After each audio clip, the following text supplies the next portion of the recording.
Hello everyone, welcome back to G Tech Poly. दोस्तों, हम SOM and MOS की study कर रहे हैं और आज इसका ये लेक्चर नंबर 41 है, जिसमें कि हम मोहर सर्किल का पार्ट सेकंड स्टडी करेंगे। इससे पहले हम मोहर सर्किल का एक पार्ट कंप्लीट कर चुके हैं, जिसमें हमने मोहर सर्किल के बारे में सब कुछ जान लिया था।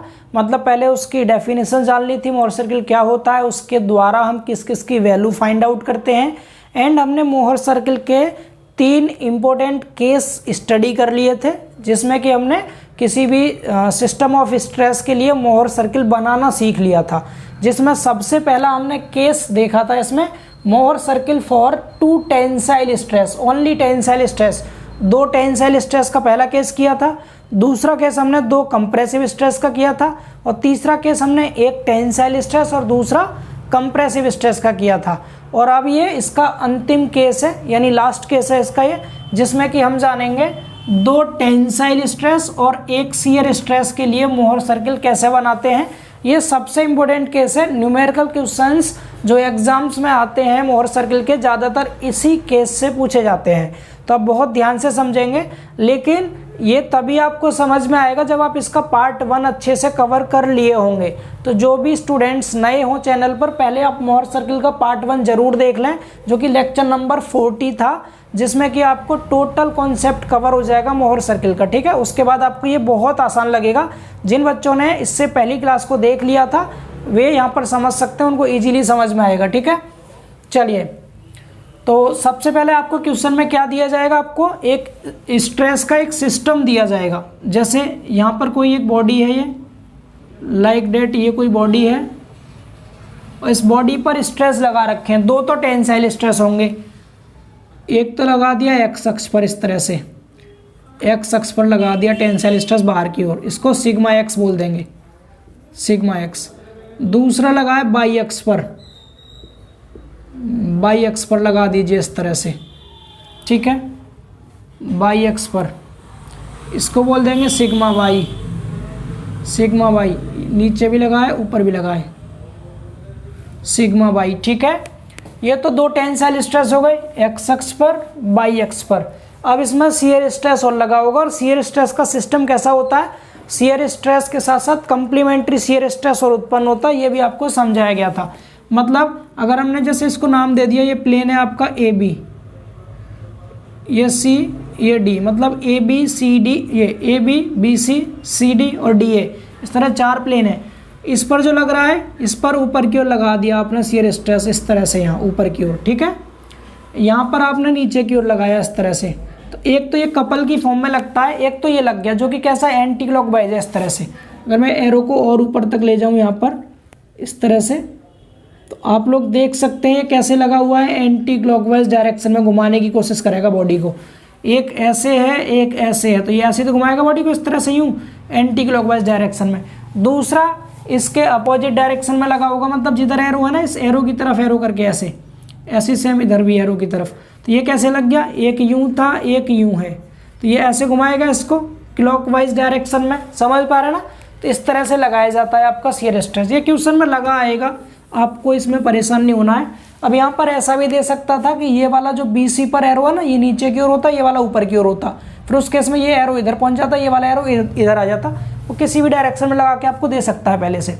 इसको हम टाउ एक्स वाई से डिनोट करते हैं। ये वाला BC और AD प्लेन पर भी टाउ एक्स वाई होगा, और इस AB और CD प्लेन पर भी टाउ एक्स वाई होगा, ये सब जगह सेम रहते हैं।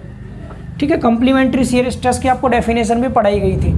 टाउ एक्स बाई या फिर स्मॉल क्यू से इसको प्रदर्शित किया जाता है। तो ये आपको क्वेश्चन इतना गिवन होगा, साथ साथ आपको कोई भी एक ऑब्लिक प्लेन दे रखा होगा, ऑब्लिक प्लेन इस तरह से कोई तिरछी काट काट के दे देगा आपको। इसका सपोज कुछ भी नाम रख लीजिए, जैसे ये T है, ये S पॉइंट कह दिया TS, और ये वर्टिकल से इधर एंटी क्लॉकवाइज डायरेक्शन में थीटा एंगल पर इंक्लाइंड है, ऐसे ऑब्लिक।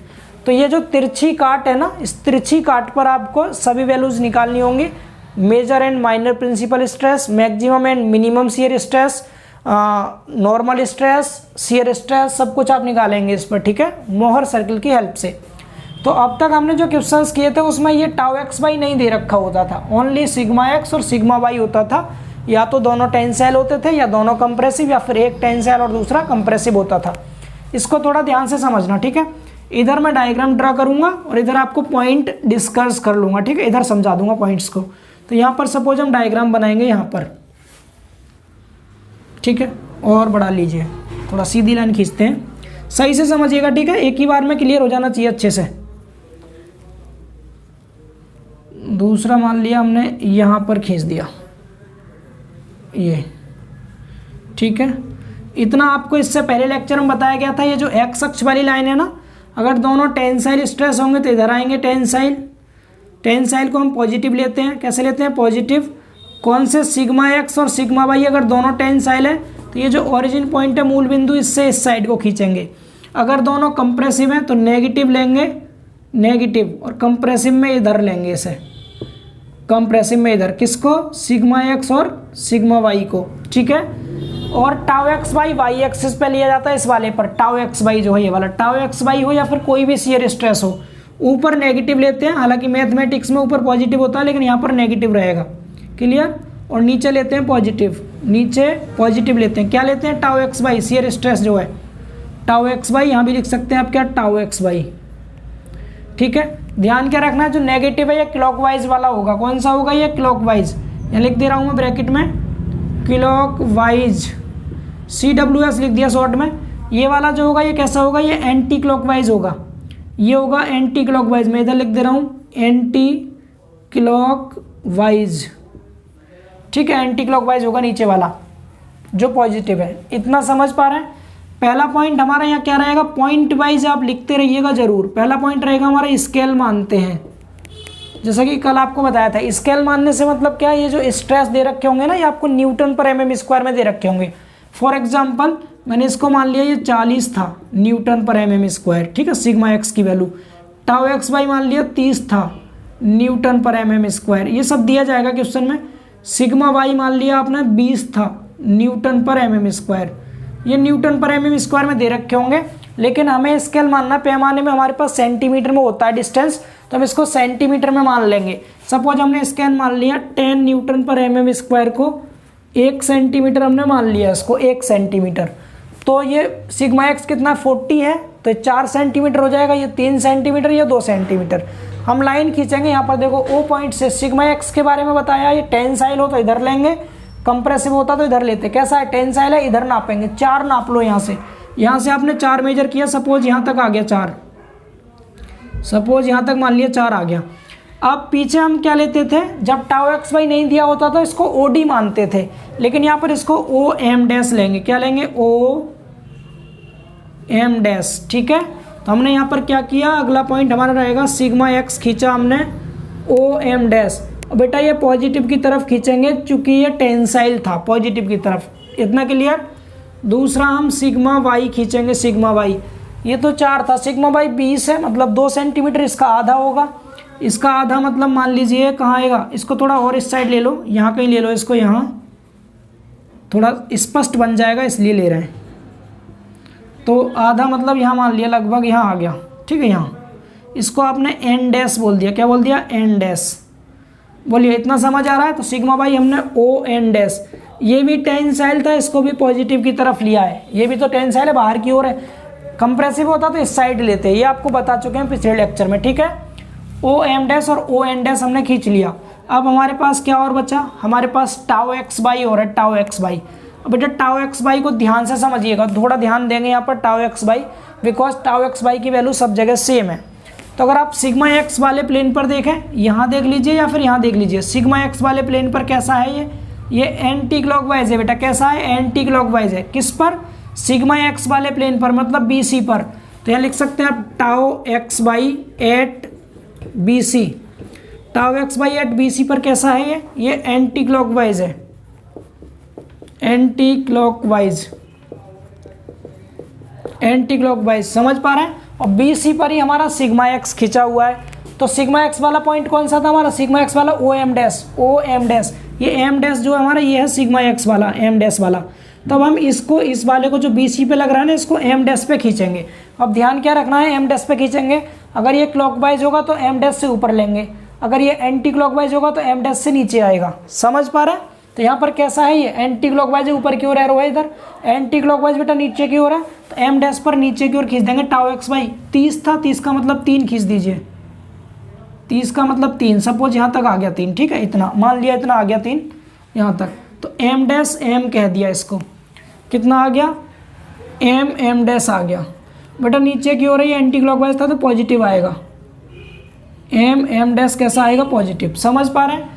ऐसे ही आगे देखिए आप tau x by at A B पर जो टाउ एक्स बाई है इसका एरो इधर को मतलब घड़ी की सुई की दिशा में घुमाएगा इसको, ये कैसे घुमाएगा, ऐसे घुमाएगा, ऐसे मतलब जैसे घड़ी की सुई घूमती है, यानी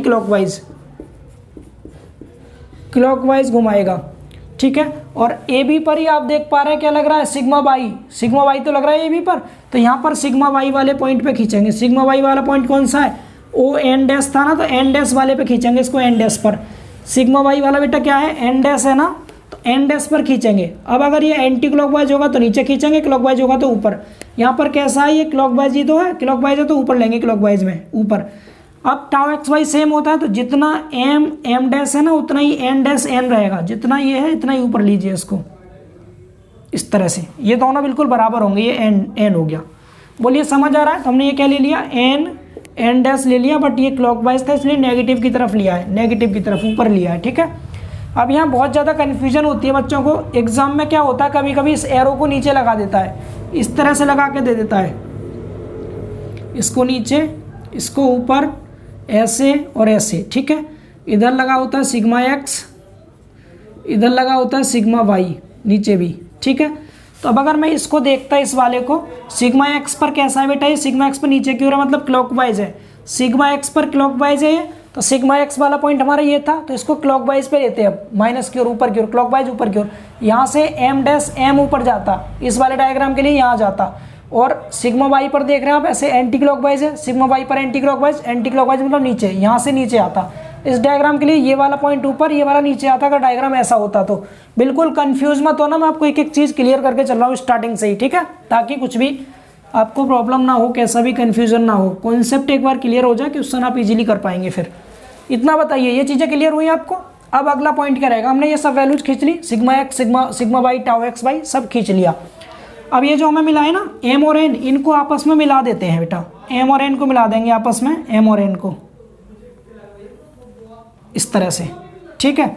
एम एन को हमने यहाँ मिला दिया, जब एम एन को मिलाया तो ये इस एक्स अक्ष को किसी पॉइंट पे कट कर रहा है, सपोज हमने इस पॉइंट का नाम कह दिया सी है, ये क्या है सी, तो यहाँ लिख दीजिए अगला पॉइंट क्या करते हैं हम, एम एंड एन को मिलाते हैं, जो एक्स एक्सिस को कहाँ काटता है, पॉइंट सी पर काटता है, पॉइंट सी पर काटता है। और पॉइंट सी क्या होता है यहाँ पर, पॉइंट सी जो क्या है, सर्किल का केंद्र है, जो सेंटर है, जो बेटा सेंटर है, ठीक है। जो सी पॉइंट आया है ये क्या है, सेंटर है। जब सी पॉइंट सेंटर है तो सी से एन तक की डिस्टेंस और सी से एम तक की डिस्टेंस बराबर होगी।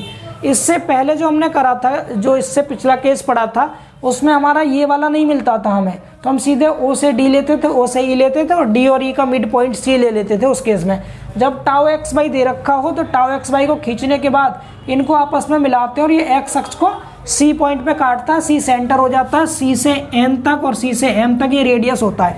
अगला पॉइंट लिख सकते हैं आप क्या, सी एन और या फिर सी एम, ये क्या है, ये रेडियस है, रेडियस। तो इस रेडियस का हमें सर्कल खींच देना है। इस रेडियस का सर्कल कैसे खींचेंगे आप खुद बताइए। देखिए जब हमें इसका सर्कल खींचना होगा तो सी से एन तक ऐसे रखिए, ये दोनों बराबर है तो ऐसे रखेंगे आप कंपास को, यहाँ रख कर ऐसे ऐसे पूरा घुमा देंगे यूं यूं, तो इस पॉइंट से और इस पॉइंट से होकर सर्कल पास होगा, इस पॉइंट से, ठीक है, और इन दोनों पॉइंट से सर्कल पास होगा, ठीक है। अब प्लीज़ सीधा बना लीजिएगा, मैं फ्री हैंड बना रहा हूँ इसलिए थोड़ा सा आपका इस तरह से बन सकता है ये, ठीक है। क्लियर हुआ, समझते चलिए प्लीज़, हैं, ओके। चलिए ये हो गया क्लियर, ये बन गया आपका सर्किल, कंप्लीट हो गया बन के सर्किल, ठीक। अब यहाँ पर आपका एक चीज़ और बच गया, क्या और बच गया डियर, एक चीज़ बच गया आपका यहाँ पर, वो बच गया ये एंगल, तिरछी काट पे थीटा एंगल जो बन रहा है। पीछे जो हम थीटा एंगल बनाते थे जिसमें टाउ एक्स बाई नहीं दिया होता था, उसमें हम इस एक्स अक्ष के अलॉन्ग बनाते थे, इस एक्स अक्ष पर बनाते थे। मतलब ओडी जो लाइन होती थी ना, उस ओडी से बनाते थे। क्लॉकवाइज होता तो क्लॉकवाइज, एंटी क्लॉकवाइज होता तो एंटी क्लॉकवाइज। बट यहाँ पर क्या है, यहाँ पर आपके पास ये वाली रेडियस है ना, तो हम सी एम से बनाएंगे एंगल। किससे? सी एम से। सी एम से टू थीटा एंगल। अब यहाँ देख लो किस डायरेक्शन में है ये एंटी क्लॉकवाइज है, तो एंटी क्लॉकवाइज खींचते हैं। Two theta angle anti clockwise खींचते हैं, एंटी क्लॉकवाइज खींचते हैं। ठीक है, इतना समझ पा रहे हैं सभी? सीएम से two theta angle anti clockwise खींचते हैं, तो ये सीएम है, यहाँ से एंटी क्लॉकवाइज आपको खींचना है। अब आप बताइए एंटी क्लॉकवाइज किधर होगा? अगर ऐसी लाइन जा रही है कोई, इधर एंटी क्लॉकवाइज होगा या इधर होगा एंटी क्लॉकवाइज? तो इधर ही तो होगा। देखिए घड़ी की सुई की उल्टी दिशा में इधर होगा, डेट मीन्स यहाँ से ऊपर की तरफ ऐसे होगा, ऐसे ही तो होगा। तो आप इसको बना लीजिए इस तरह से।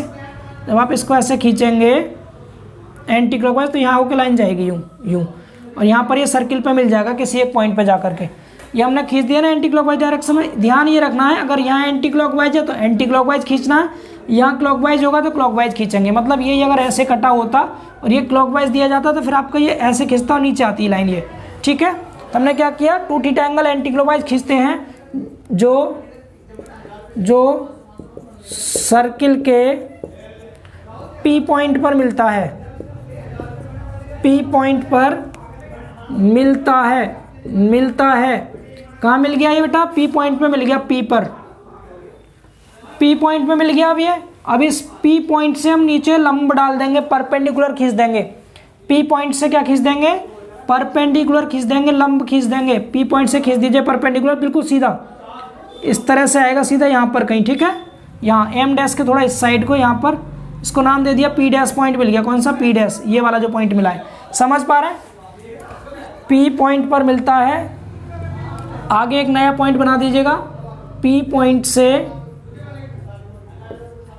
से पी डैश लंब डालते हैं।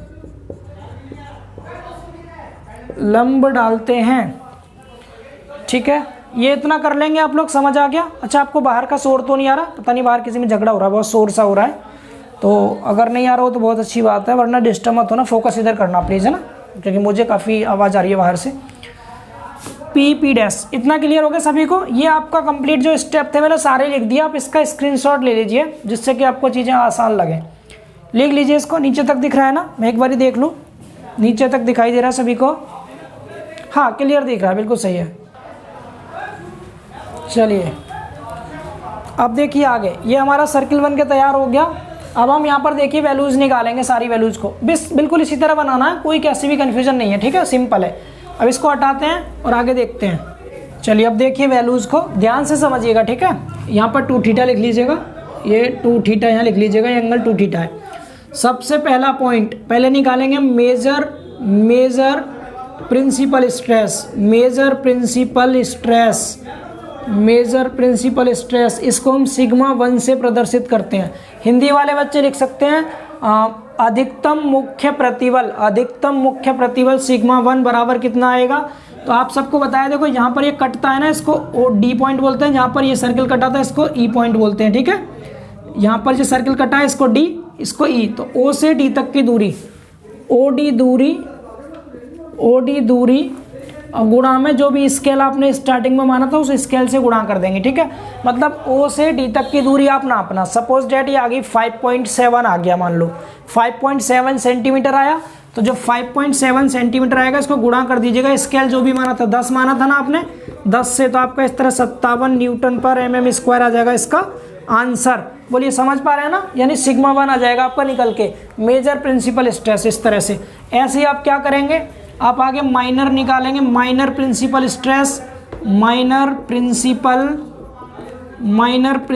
स्ट्रेस, इसको सिग्मा 2 बोलेंगे। सिग्मा 2 जो ओ से ई तक की दूरी है, ये ओ ई दूरी ले लेंगे आप, ओ ई दूरी इंटू में स्केल से मल्टीप्लाई कर देंगे, तो ओ से ई तक की दूरी नापना। सपोज आपका 1 सेंटीमीटर आया और आपने पीछे स्केल माना था 1 सेंटीमीटर क्या होता है 10 न्यूटन पर mm स्क्वायर। तो आंसर आ जाएगा सिग्मा 2 की वैल्यू 10 न्यूटन पर mm स्क्वायर। बोलिए इतना क्लियर है सभी को? आगे समझिए। अब आगे तीसरी चीज़, तीसरा maximum shear stress. Maximum shear stress यानी अधिकतम कर्तन प्रतिबल, इसको टाउ 1 बोलते हैं, टाउ 1। तो ये जो सी है ना, सी पॉइंट, इस सी पॉइंट से होता हुआ एक व्यास खींचिए, सेंटर से होता हुआ एक डायमीटर, ऐसे बिल्कुल सीधा सीधा खींचेगा आप स्केल से, ठीक है, यूँ। तो जो क्लॉकवाइज की तरफ है माइनस की तरफ उस पर क्यू डैश लिख दीजिए, जो प्लस की तरफ है उस पर क्यू लिख दीजिए, क्यू। तो यहाँ से सी से लेके क्यू तक प्लस वाला तो आपका मैक्सिमम होगा और सी से क्यू डैश तक माइनस वाला मिनिमम होगा। वैल्यू सेम आती है लेकिन नीचे एक प्लस एक माइनस आता है, ठीक है। तो मैक्सिमम वाला क्या होगा, प्लस में होगा। क्या है ये, सी से क्यू तक की दूरी जो कि पॉजिटिव होगी, इनटू में स्केल, ठीक है। ऐसे ही मिनिमम निकालेंगे, minimum shear stress, minimum shear stress जिसको हम टाउ 2 बोलेंगे, टाउ 2, सी क्यू डैश दूरी और इनटू में स्केल, सी क्यू डैश दूरी इनटू में स्केल।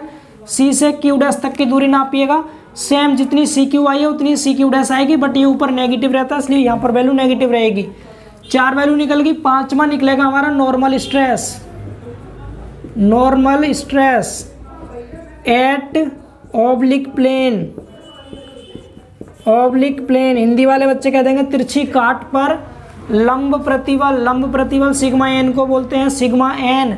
सिग्मा वाली वैल्यू सभी एक्स अक्ष पे होती है ना, तो यहाँ से ओ से लेके पी डैश पॉइंट जो था ये वाला पी डैश पॉइंट तक की दूरी, ओ पी डैश ये दूरी लेंगे और इनटू में गुणा कर देंगे स्केल से, ठीक है, जो भी स्केल आया था। ऐसे ही आप निकालेंगे क्या, shear stress, shear stress at oblique plane, oblique plane यानी तिरछी काट पर कर्तन प्रतिबल जिसे हम टाउ बोलेंगे, टाउ। टाउ बराबर शियर स्ट्रेस हमारा पी से पी डैश तक की दूरी, पी डैश दूरी नाप लेना आप और इनटू में मल्टीप्लाई कर देना स्केल से, ठीक है। टाउ आ गया, 6 वैल्यू निकल गई। और अगर आपको रिजल्टेंट निकालना है, रिजल्टेंट आर, तो रिजल्टेंट निकालना आपको सिखाया था।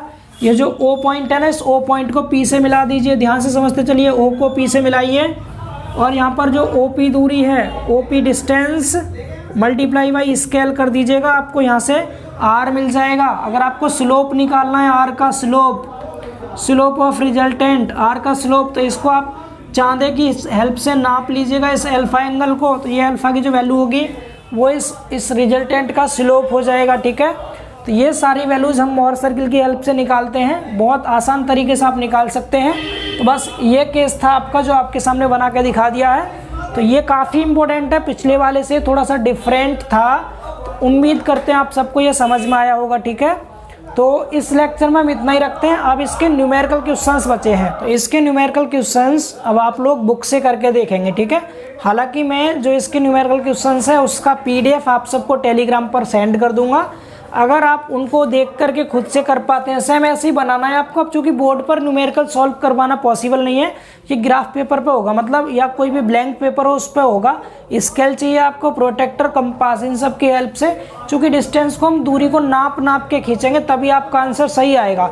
मैं फ्री हैंड बना भी दूंगा तो आंसर वहाँ पर मैच नहीं कर पाएगा और हम यहाँ पर स्केल से नाप के भी आपको नहीं दिखा पाएंगे। अगर आपकी ज़्यादा रिक्वायरमेंट होगी तो मैं आपको नीचे ही ब्लैंक पेपर पे सेटअप करके पूरा वहाँ पर करके दिखा दूंगा सॉल्व।